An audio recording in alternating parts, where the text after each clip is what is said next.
Bonjour à toutes et bonjour à tous. Public qui est réuni aujourd'hui donc à la Maison des Ensembles 3-5 rue d'Aligre, où vous pouvez nous rejoindre si vous êtes auditrice ou auditeur, où nous fêtons le 30e anniversaire d'Aligre FM, et oui, déjà 30 ans. Et on avait l'impression que c'est hier qu'on a commencé, mais ça fait déjà un certain nombre de temps. Alors on célèbre cet anniversaire, on triche un peu, hein, parce qu'on a un peu plus que 30 ans, on a tendance à se rajeunir, on a combien 30 ans et 6-8 mois à peu près, et on est né en fait la nuit du réveillon entre le 31 décembre 1981, donc l'année de naissance des radios libres. Libre, on reviendra sur le terme de liberté tout au long de la soirée, parce que c'est une liberté en question et qu'il faut réinterroger constamment.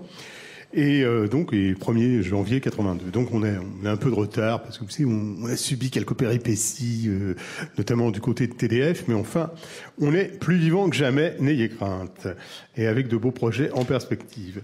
Alors, cette journée, eh bien, cette soirée, plus exactement, se situe dans un espace, un très bel espace parisien, qui est situé tout à côté de l'endroit où on est né, c'est-à-dire rue de Charenton, à 100 mètres peut-être d'ici, 3-5 rue d'Alix. C'est la Maison des Ensembles, et c'est Vincent Branchet qui la dirige. Bonjour Vincent. Bonjour, merci bienvenue à tous. De nous accueillir dans ce très beau lieu que moi j'ai découvert très récemment, et pourtant je fais mon marché régulièrement et je suis jamais venu dans ce lieu. Alors, qu'est-ce que la Maison des Ensembles ? Parce qu'un grand nombre d'auditrices et d'auditeurs aimeraient peut-être savoir que cache cette appellation. Mais la Maison des Ensembles, c'est beaucoup de choses. C'est un lieu effectivement parisien, un lieu de culture, où on reçoit des associations, où on fait de l'animation pour des enfants, des adultes. Également, c'est un lieu d'exposition, c'est un lieu de rencontre, d'échange. Voilà ce que c'est à peu près la Maison des Ensembles. On a des studios d'enregistrement et de répétition également. Voilà. Voilà. Alors donc tout cela situé dans un des quartiers les plus pittoresques et encore un peu authentiques de Paris. Ils sont très rares. C'est ce quartier d'Aligre. Alors il faut se rappeler que Aligre FM était à l'origine une radio de quartier, un projet de radio de quartier, que maintenant on a beaucoup grandi, on est une radio francilienne, mais on a aussi toujours à l'esprit ce souci de la proximité avec l'auditeur, ce souci de la proximité avec tous les événements locaux. Bon, les événements locaux, bien sûr, sont plus du tout à la dimension du quartier, mais à la dimension de l'Île-de-France. Mais ce côté-là, ce souci-là, on l'a gardé de ces premières années passées dans ce quartier d'Aligre. On a changé d'arrondissement. On est passé dans le 11e. C'est-à-dire, on a traversé le Faubourg Saint-Antoine, quoi, en gros. Voilà. Et maintenant, on est rue de Montreuil. Donc, en étant donc fidèle quand même à l'Est parisien. D'abord, il faudrait remercier tous les gens qui font qu'on est là aujourd'hui, qu'on est là ce soir, qu'on va pouvoir célébrer avec vous ce 30e anniversaire. D'abord, donc, Vincent Branchet qui nous accueille ici, dans cette Maison des Ensembles. La mairie de Paris dont dépend la Maison des Ensembles, ainsi que la Fédération de Paris de la Ligue de l'enseignement, hein, qui y développe ses activités. Il y a aussi, bien sûr, à remercier tout particulièrement donc la mairie de Paris avec Bertrand Delanoë, qui nous a quand même bien soutenu, Jean-Bernard Brault, qui est adjoint au tourisme et aux nouveaux médias, et sa conseillère technique, Audrey Epèche, qui nous a aussi soutenus depuis des années et qui est fidèlement à nos côtés. La maire du 12e, Madame Blumenthal, le premier adjoint du 12e arrondissement et conseiller de Paris, Alexis Corbière, qui nous a aussi beaucoup soutenus dans une époque assez difficile. Et donc, après, nous sommes aussi redevable au Conseil régional d'Île-de-France de nous permettre aussi d'obtenir des financements, des soutiens, mais nous ne sommes pas du tout redevables à son service comptable et à ses directeurs de gestion parce que ils sont une véritable entrave au développement du secteur associatif actuellement. On doit dire qu'on l'a eu là, on n'a pas pu renouveler 2 contrats de techniciens parce qu'il y avait une inadéquation au niveau des décimales entre notre bilan et le document qui est exigé. Et cette technocratie autiste, cette gestion complètement qui entrave le fonctionnement démocratique des associations, va être de plus en plus dénoncée. Alors je remercie aussi la FRADIF, dont nous sommes partie prenante depuis le début, c'est-à-dire la Fédération des radios associatives d'Île-de-France. Et la FRADIF aussi va s'élever contre cette pratique gestionnaire qui entrave, mais même en premier d'ailleurs la décision des élus qui votent des subventions et qui devraient permettre à des radios associatives de se développer, de développer normalement leur activité, et un service de gestion qui met plus que les bâtons dans les roues dans le fonctionnement et qui fait qu'on a des retards et considérables dans l'attribution des subventions. Donc, Conseil régional et les élus, merci. Et vous l'avez compris, un blâme au service gestionnaire comptable du Conseil régional. Voilà. Il faut que les choses soient dites, parce qu'on est une radio libre quand même. On ne l'a pas oublié. Et, il faut quand même que... Donc, on dénonce, parce que ce que je dénonce là est valable pour les radios associatives, mais combien d'associations d'Île-de-France subissent les mêmes tracas et consacrent la majeure partie de leur temps maintenant à des tâches de gestion au lieu de l'activité pour lesquelles elles sont rémunérées. Alors, la FRADIF, je l'ai cité, Jean-Claude Guilloux, son président, est absent. Peut-être que José Guérin nous rejoindra. Et il y aura de toute façon aussi Catherine Bernard de la FRADIF. Alors, on a aussi les journalistes qui nous ont toujours soutenus, nombreux. France Inter, Noureddine Zidane, Hervé Pochon, toute l'équipe d'Ouvert la Nuit, Libération, Isabelle Anne, qui nous a donné un grand coup de main, Télérama aussi, Laurence Le Sceau, Caroline Lefrançois, il y a Pascal Nemer des Inrocks, enfin j'en oublie tant. Il y a aussi un ami fidèle qui est notre avocat, Mariano Di Vetta. Il a toujours été à nos côtés, il s'est battu à nos côtés, notamment par rapport à TDF, et on l'en remercie.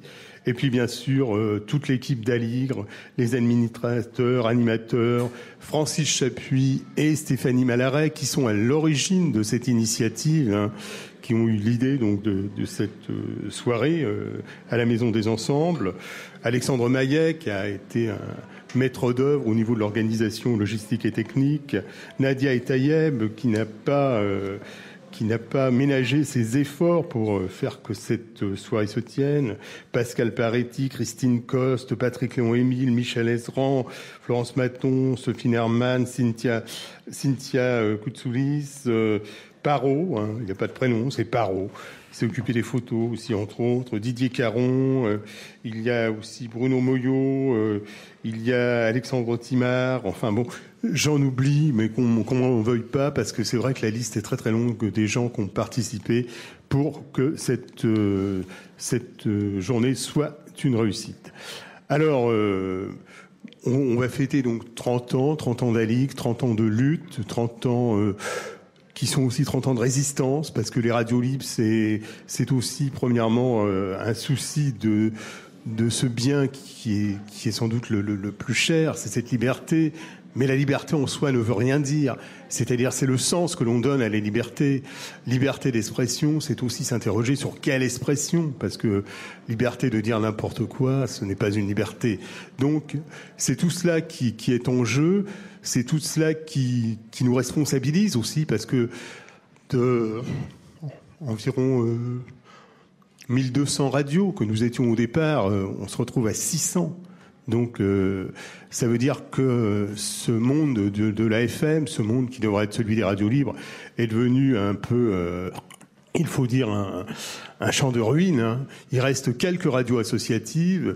C'est évidemment, bien sûr, le négoce, le commerce, les radios qui fonctionnent à coup de pub et de musique, mais même pas de programmation musicale, parce que ce sont des espaces qui sont achetés par les grandes maisons de disques. Hein.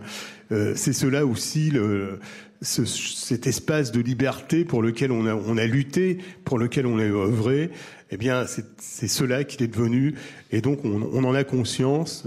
On est parmi les rares qui ont encore la chance d'exister, et on se bat pour ça. On se bat pour cette liberté d'expression.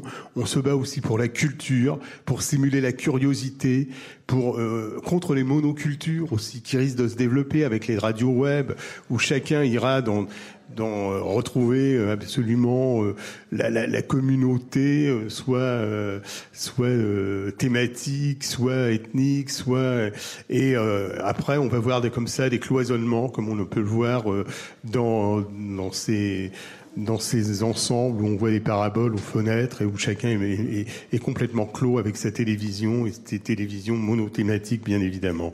Voilà.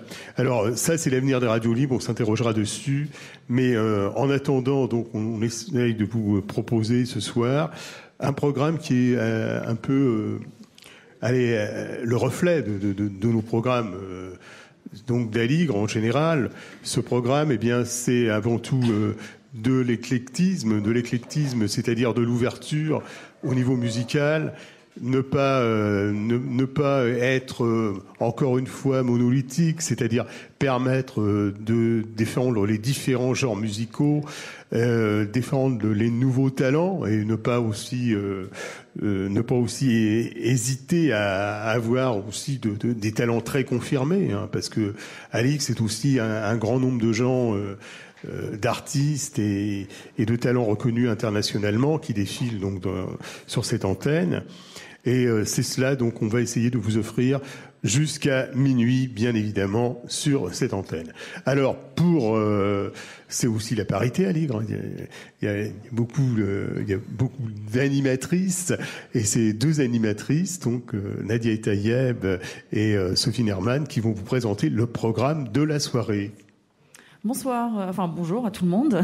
Donc effectivement, on a pas mal de choses à vous proposer jusqu'à minuit ce soir, avec pas mal de live, donc de musique qui représente un peu effectivement toutes les émissions, tous les courants musicaux qui sont proposés par Aligre FM. On commencera d'ici 5 petites minutes par de la musique du monde avec Catherine Assouf. À 16h35, en gros, on aura une première table ronde sur les 30 ans de radio libre. Ensuite, 17h, de la chanson française avec une jeune et jolie chanteuse qui s'appelle Marie Cherrier. Ça, c'est à 17h35, pardon. À 17h55, on aura une deuxième table ronde, la liberté d'expression. Et puis, on aura un troisième live avec du hard rock cette fois, et des reprises rock, qui représente un peu l'émission Roquefort, qui est une des plus anciennes émissions sur Aligre FM.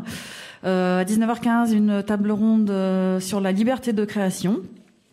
On aura enchaîné donc à 20h15 environ un live de Sappho qui nous fait l'honneur d'être ici aujourd'hui, suivi d'une quatrième table ronde pour clore ces discussions sur la liberté, quel avenir pour les radios libres.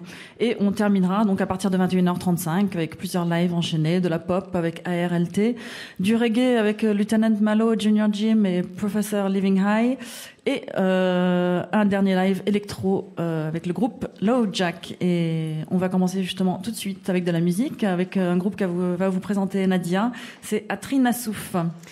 Oui, alors Aligre, c'est aussi le vent du monde qui souffle parfois, notamment dans l'émission de Pierre Cuny qui porte ce nom, vent du monde, vent de liberté. J'ai donc choisi d'inviter un groupe représentatif du métissage, souvent productif, en ces temps où les discours sur l'identité nationale sont encore dans nos oreilles. On a à cœur sur Aligre FM, au contraire, de montrer que la richesse culturelle, la richesse humaine naît des rencontres. Et cette rencontre, c'est celle, par exemple, de Rissa Agwanagli et d'Alain Plume. Rissa Agwanagli est un ancien membre du groupe nigérien Takrist Nakal. Alain Plume chantait de la musique française et de leur rencontre naît un groupe Atrina Souf. Voilà, c'était aussi une manière de résister, d'une certaine façon, mais de résister au froid, puisque c'est une musique, vous allez l'entendre, qui est très chaleureuse. On les écoute.